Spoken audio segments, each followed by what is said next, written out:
Yes, good morning muli sa ating lahat. Sa oras na ito, gusto kong ibigay sa inyo isang paraan kung paano tayo makagawa ng ganito, pinakang board. Ito ay lagayan ko nung tinatawag natin na frequency meter at saka ng rheostat. Mamaya papaliwanag ko yung kagalingan nito, ang frequency meter at saka ng rheostat. Okay? So, paano ba natin nabuo ito? Paano natin nagawa ito? At naging flat na ganito. Kung titingnan natin, ito yan. Sa magitan ng isang PVC, na ang laki nito ay nasa mga D3. D3 ang laki, ay kinat ko, pinutol ko sa tamang sukat.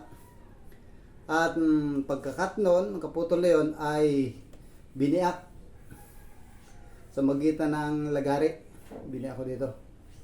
At nung nabiak na, ang isang paraan para ma-plot natin na ganito ay kailangan natin ng tinatawag na heat gun.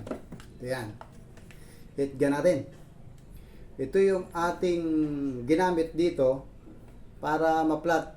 Kailangang initin mo siya. Kung halimbawa, ito yung ating tubo, iinitin mo siyang utay-utay. Paikot. Madahan lang. Hanggang siya ay lumambot na, at pagkatapos ng malambot na ay ipaplat na natin sa isang bowl o sa isang flat din na bagay, na dito sa akin ang ginamit ko ay yung tinatawag natin na kailangan din natin itong pinakang gamit na ito, yung pinakang pamplat. Ito, ipaplat natin ito sa isang lagayan o sa isang table na flat din. Magandang pagkaka-flat niya, talagang flat na flat. At didiinan natin ito. Papatungan lang natin ito. At pag napatungan natin ito, para magiging ganyan ang style niyan. Pag yan ay nilagay natin, magiging flat na siya. At hayaan natin, kailangan natin tapakan. At para flat na flat talaga. At magiging board na siya. Ang kagalingan dito, hindi siya kakalawangin. Hindi rin siya magkakaroon ng short circuit sapagkat ito ay PVC. So, yun yung paraan na ginamit natin para makagawa tayo ng board. Mailagay natin ito. At syempre yung ating frequency meter. At meron pa ito dito sa baba na pinakang voltmeter. At yun ang ilalagay ko. Pagkatapos nun, ipapakita ko din sa inyo kung ano yung magiging style nito. Katulad halimbawa nito, example natin. Yung ating pinakang voltmeter. Paano ba natin ilalagay? O yung tinatawag natin na frequency meter. Ayun. Tama-tama siya doon sa sukat. May butas na siya. So, ang ginamit natin pambutas dito, ay siyempre, i-drill muna natin paikot yung butas para makuha natin yung tamang butas niya. And then, gumamit tayo ng tinatawag natin na half moon file. Half moon file. Ginamitan ko rin siya ng pait, cold chisel, yung wood chisel natin, yung pait natin.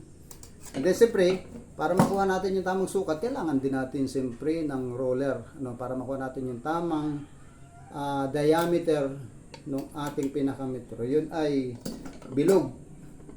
At yun yung ginamit ko para makuha natin at mailagay natin yung tinatawag natin na frequency meter. So ngayon ay magiging maganda yung pagkakapix ng ating mga board. At ito ay separated natin na ilalagay sa generator. Hindi natin pwedeng isama doon sa pinakang base ng generator sapagkat yun ay maalog. So ito yung tinatawag naman natin na rheostat. So ang lagay natin, yun. Nandun naman siya nakalagay. Ibig sabihin na makikita lang natin sa unahan ay ito yung pinakampihitan niya para may adjust natin, yan ang mangyayari dyan, So sa likod, yan ang magiging actual na connection sa likod, yan. At dito sa baba ay meron pa siyang nakalagay dito na pinakang voltmeter. So ukabi natin, wala pa lang yung voltmeter para masukat ko sana yung pinakang kung gaano kalaki yung square nun, kung gaano kalaki din yung bilog, ilalagay natin dito sa baba yung pinakang voltmeter natin. So ibig sabihin, ang ating ginamit ay tatlo. ang tinatawag natin na frequency meter, yung rheostat na ilalagay natin dito, and then yung ating voltmeter. Ano ba yung purpose ng tinatawag natin ang mga bagay na ito? Ito'y napakahalaga pagdating sa generator. Gusto ko lang ipaalam sa inyo. Lalo higit doon sa may mga generator. Siguraduhin lang ng ating generator ay mayroong tinatawag na frequency meter. Ano ba yung purpose ng tinatawag natin na frequency meter? Ang frequency meter ay napakahalaga sapagkat ito yung mag-identify ng ating frequency dito. Kung matatanda natin, dito sa Pilipinas, ang ating frequency dito ay 60 Hz. Ibig sabihin, 60 cycle per seconds. Ngayon, kailangan nating maabot yun para yung ating mga appliances na gagamitin ay hindi maapektuhan. Mayroong 50 Hz, mayroong 60. At depende pa yan sa mga ibang klase sa ibang bansa na ginagamitan ng frequency na yan. Pero dito sa atin, isa lang frequency na ginagamit natin. Pagdating sa electrical, 60 Hz yung ating frequency na ginagamit.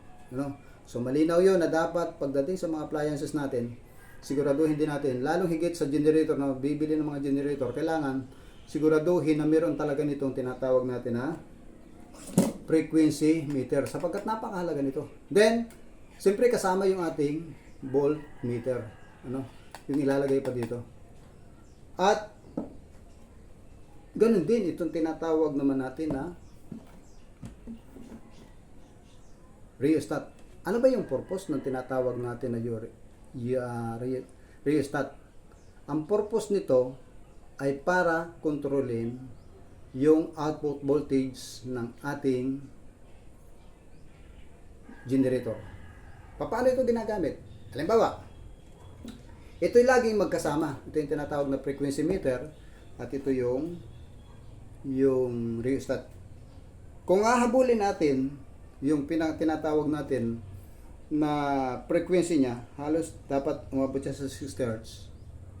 Hahabulin natin ito, siyempre itataas natin, ibibilo natin ang motor at paantarin natin, pabibilisin natin ang takbo para maabot niya yung frequency. Ngayon, ang magiging problema doon, pag pinutaas natin ang speed ng ating generator, ang ating machine, tataas ang voltage. Ano ang gagawin ni rheostat?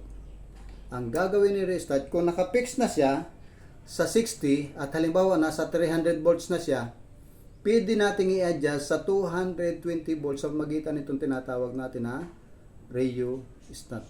I-adjust lang natin. Pipihitin lang natin ito pababa para makontrol natin yung output voltage. Pero ang kanyang frequency, yung speed, yung cycle per second ng ating tinatawag na generator ay naabot na niya yung frequency na tinatawag na 60 Hz. Ngayon, kailangan natin i-adjust yung voltage. Kapag pinaspasan natin at hinirit natin ang motor, tataas din ang voltage niya. Kaya ito namang tinatawag natin na rheostat, siya yung baba ng output ng generator. Yun ang kagalingan nitong dalawang ito. At syempre, kailangan din natin yung voltmeter para mamonitor natin yung output voltage ng ating generator. Kailangan nasa 220 ang pinaka-fix natin. O kung mas mataas pa ng load, itaas-taas natin ng 230 para pag nag-load tayo, tatama yun ng mga 220 volts o 210 volts. So yun ang kagalingan ng tinatawag natin na rheostat. Ito yung nagko-control ng output voltage. At yung frequency ay siya naman yung nag-identify ng cycle per second ng ating generator. Kung natama ba natin, kung tama ba yung tinatawag natin na frequency. Sapagkat ang ating mga appliances, lahat ng ginagamit natin ay mayroong frequency na makikita tayo. Kaya sabi ko nga sa inyo doon sa mga nauna kong video, ang laging titingnan natin ay kailangan i-consider natin yung tinatawag natin na frequency. Sapagkat napakahalaga ng frequency sa ating appliances. Katulad, ibigyan ko kayo ng example. Kung halimbawa, nakabili kayo ng appliances sa ibang lugar at ang frequency niya, yung nakalagay doon ay hertz. HC, ang nakalagay ay 50. Tapos ginamit natin dito sa Pilipinas, samantalang ang ating frequency dito ay 60 Hz. Sigurado, magkakaroon ng problema. ang ating appliances. Bagamat siya ay 230, 220 volts ang AC output niya, ang input, pero yung kanyang frequency ay hindi akma dito sa frequency dito sa Pilipinas. Kaya anong mangyayari?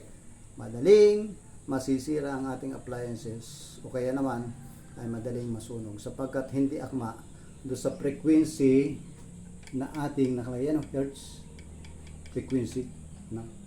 Ito yung tinatawag na cycle per second. So sana sa aking video na ito ay meron kayong natutunan at may bahagi din doon sa mga gumagamit ng mga generator na kailangan meron tayong frequency meter para ma-check natin kung tama ba yung frequency ng ating generator na binibili. Kaya kung minsan doon sa iba, ang nangyayari ay nagkakasira yung kanilang mga appliances.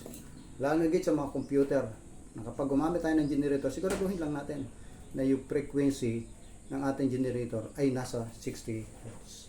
Yun ang gusto kong information na ibigay sa inyo sapagkat napakahalaga nito pagdating sa pag mag-output na ang ating generator o mag-change tayo ng power na galing sa generator. Walang problema tayo sa utility, talagang automatic.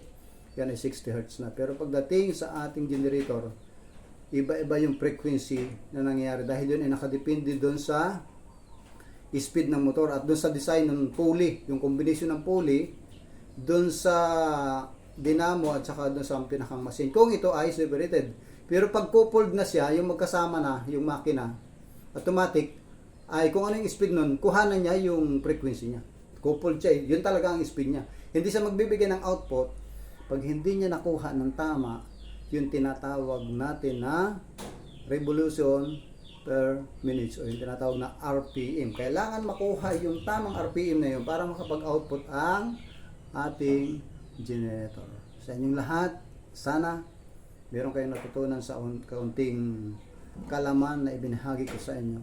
Paki-share din at siyempre paki-follow din ang aking YouTube channel, Manolo Sotejo. At meron kayong mga matututunan doon na mga technical na pamamaraan kung paano tayo makakagawa ng sarili natin. Sa inyo lahat, magandang umaga.